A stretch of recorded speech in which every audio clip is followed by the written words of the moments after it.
Como decíamos ayer, profesor Bustillo, este mes de noviembre finaliza con una conmemoración dramática, trágica, luctuosa, si quiere, sí, señor. luctuosa. Bueno, el mes de los difuntos. 50 años del asesinato del presidente más popular que ha tenido los Estados Unidos, John Kennedy. Y más joven y católico. Único presidente católico y muy joven. Es que a los 43 años es el presidente de los Estados Unidos. Es un récord. Es un récord. ¿Quién era John Kennedy? ¿Cuál es su origen, profesor Bustillo? Irlandés, pertenecía a esa rancia familia de los Kennedy que abandonó Irlanda a buscar mejor suerte en los Estados Unidos. El sueño americano debió ser, recuerde usted a Patrick Kennedy, y toda esa lista de grandes patricios, y San Patricio es el patrono precisamente de Irlanda, tiene hasta catedral en Nueva York, doctor Correa. Se vinieron a Estados Unidos a buscar suerte, el país de la libertad. La libertad les mostró el camino, y allí brilló Kennedy, que fue presidente, como usted lo dice, muy joven, a los 43 años. Bueno, y le fue muy bien en su búsqueda porque el papá de los Kennedy, de ese clan, le fue supermillonario, de los millonarios del mundo. Y se ha cuestionado cómo hizo su fortuna el señor Kennedy, pero lo que nos interesa en este momento es el hijo que llegó a presidente. Que el papá no creía que iba a ser presidente, el papá tenía sus afectos, era con el mayor, pero el mayor murió. Entonces siguió John Kennedy y lo logró llegar a la presidencia, que le ganó por muy poquito a Richard Nixon. Recuerde usted el debate en televisión que fue definitivo, era vicepresidente de la fórmula de Nixon, Henry Cabot Lodge, que después sería embajador en Vietnam de las grandes familias de los Estados Unidos. Dicen que los Kellogg solamente hablan con Dios. Aquí habría que anotar algo bien interesante, es de que ese debate dio comienzo a lo que hoy conocemos como la publicidad política. Ese día en las cámaras de televisión mostraron a un presidente, a un candidato Kennedy sudoroso, con el rostro contraído. Nixon sudoroso. Sí, sudoroso. ¿Y qué le pasaba a Nixon? Es que tenía un dolor en una rodilla espantosa. Y en cambio, la cámara tomaba un señor John Kennedy muy fresquito, muy glamoroso, y eso influyó mucho. Ahí comenzó la publicidad política que se usa hoy en día y que vamos a ver el año entrante nosotros aquí en Colombia cómo funciona. Nixon sacó hasta el presidente de los Estados Unidos, Eisenhower, a campaña política. Allá se puede eso, y entonces el presidente Eisenhower le dijo al pueblo norteamericano que sus esperanzas y su misma esperanza estaba puesta en Nixon, en Richard Nixon. ¿Cómo no? Muy bien.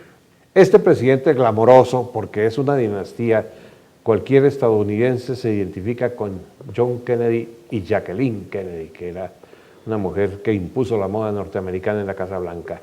Moda francesa y costumbres francesas. Ellos vinieron a Bogotá un 17 de diciembre, estuvieron aquí y tal vez yo presencié, ya tenía uso de razón política, y presencié la llegada del presidente por la avenida Jiménez. Ese espectáculo no lo volveremos a ver nunca jamás. Acompañado del doctor Alberto Lleras Camargo. Nunca jamás. La multitud agolpada para ver era a Jacqueline. Todo el mundo quería ver a Jacqueline. Qué tan bonita, qué tan. Y resulta que el que se robó todo el show fue el presidente Kennedy.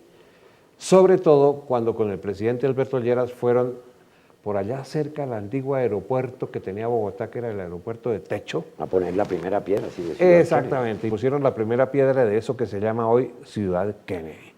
Ciudad Kennedy es un barrio tan supremamente grande que como tal es la segunda ciudad del país. Primero Bogotá, después Kennedy. Y Kennedy está más poblado que Medellín, y que Cali, que Barranquilla. Es una cosa gigantesca. Habría que anotar que Jacqueline Kennedy, que era muy dada al arte y a la decoración, quedó asombrada la manera como el presidente Alberto Lleras tenía la casa presidencial, que era el Palacio de San Carlos. Y ella misma en sus memorias lo cuenta, que tomó de ahí las ideas para imponer la decoración en la Casa Blanca. Así es de que es un aporte que salió de aquí a la Casa Blanca. Estuvieron, arreglaron la Casa Blanca bajo ese... Siguiendo la idea que tenía Colombia de su palacio presidencial. Pues muy bien. Momentos estelares, muchos en la vida de Kennedy. ¿Cuál recuerda usted especialmente, doctor? Uy, el más importante que yo recuerde fue cuando Kennedy se paró ante el muro de Berlín, que estábamos en plena crisis con el comunismo que quería dominar al mundo, y los alemanes apabullados por esa potencia que se les venía encima, los berlineses, y Kennedy se paró frente al muro y dijo: yo soy un berlinés. Eso lo disparó, eso fue una cosa espectacular. Y desde esa época, candidato norteamericano o presidente que se estime, va allá. Ya hoy el muro no existe, pero va allá donde se Allá a produjo Berlín, eso. sí, otro Va allá momento a estelar en la vida de Kennedy fue indudablemente el de la crisis de los misiles cubanos. ¿Cómo no? Esa crisis aquí, yo recuerdo que aquí, inclusive en Bogotá, la gente miraba al cielo. Todo el mundo estaba aterrado, estalló la guerra. Kennedy manejó, muy bien manejado eso, y ya en sus memorias, John Henry Kissinger, que fue después secretario de Estado norteamericano, cuenta que ese día lo que hizo Kennedy al obligar a quitar los misiles que estaban en Cuba fue quitarle la presión al bloqueo soviético sobre Berlín. Puso a Cuba en cuarentena, participaron las armadas de casi todo el continente y los misiles soviéticos salieron, porque podían tener cabezas nucleares. Y evidentemente Rusia se dio cuenta que tenía que retirarse porque no tenía la potencia militar de los Estados Unidos. Bueno, y no se iba a meter en ese problema. Ahí estaba Nikita Khrushchev, que sí le, ¿Cómo en no? ese sentido le hizo cuarto a Kennedy Sí. para que se retiraran las tropas y los misiles que tenían los Exacto. Estados Unidos en Turquía, cosa que se logró y el mundo respiró tranquilo. Esa fue una crisis que conmovió y tuvo al mundo pendiente en vilo. Pues resulta que este joven presidente también le entraron ánimos reeleccionistas y estaba ya iniciando campaña y se fue a Dallas. Dallas, porque estaba dividido el Partido Demócrata, recuerde usted, Sí, señor. entre el gobernador Connally y John un Connally. senador de las... Y eran 43 votos de Texas, el estado de la estrella solitaria, en el colegio de compromisarios o colegio electoral, y esos votos no estaban para perderse. Le advirtieron que no fuera, pero fue. Y entonces vino lo que estamos conmemorando hoy, su asesinato. ¿Quién lo mató? Oficialmente un exmarine, Lee Harvey Oswald, tipo joven todavía en ese momento. Está hablando usted del informe Warren. El informe Warren, que el señor Oswald se apertrechó en el quinto piso de una librería y desde ahí disparó sobre el presidente. Eso hasta hoy era o ha sido la noticia oficial, pero ya quedó desvirtuada por una película que tomó un transeúnte precisamente, donde se nota en el momento que el presidente recibe un tiro de frente y le estalló el cerebro. Parece que a esa conclusión llegó también el periodista Manchester, autor de La muerte de un presidente. Exacto. Un libro muy Entonces, ¿quién lo mató? Ya no fue uno, ya fueron mínimo dos. ¿Por qué lo mataron? ¿Y quién mató a quien lo mató? Y ahora viene que a los 2 días matan al que lo mató. Entonces eso acaba de crear el misterio, que es lo que se está sacando y especulando en los medios de comunicación en este noviembre, finalizando este noviembre. ¿Qué pasó con el presidente Kennedy? En la vida de Lincoln también se da esa circunstancia. ¿Cómo no? Asesinan al asesino. ¿Quién? Un señor de apellido Gordon.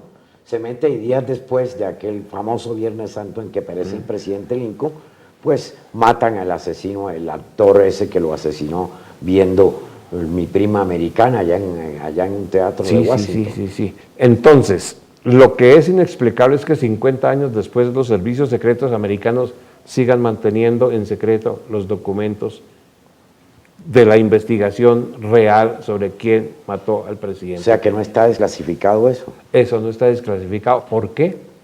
No se sabe. Inclusive, eso se da especulaciones, como la que una de las más conocidas es de que cuando el carro del presidente va por la avenida principal, segundos antes de que le disparen, uno de los espectadores abre un paraguas en un día soleado. ¿Para qué abre un paraguas? Dicen que esa sería la señal que le dieron al que le disparó de frente. Un francoabridor. Bueno, abrió el paraguas. Eso, sí. A esa cantidad de especulaciones, que la CIA está metida en eso. Que la Johnny B. Society, recuerda aquella asociación de extrema derecha, que el Ku Klux Klan. Y acuérdese de Vietnam, Madame Nu. Madame Nu, la cuñada del presidente Ngo Dinh Diem, sí señor, dictador de Vietnam. Una cantidad de conjeturas y una cantidad de cosas. El dictador de vietnamita había sido muerto unos días antes. Sí, señor. Y dicen las especulaciones que la Madame Nu juró tomar venganza de eso y al poquito muere el presidente de los Estados Unidos. Entonces, Eso es lo que se está conmemorando en este momento. A nosotros los colombianos nos tocó muy de frente, aquí se le quiso mucho. Sí, señor. Y esperemos que se desclasifiquen los esperemos que se documentos. desclasifique, y mientras se desclasifique, entonces nos encontraremos ya en el próximo programa.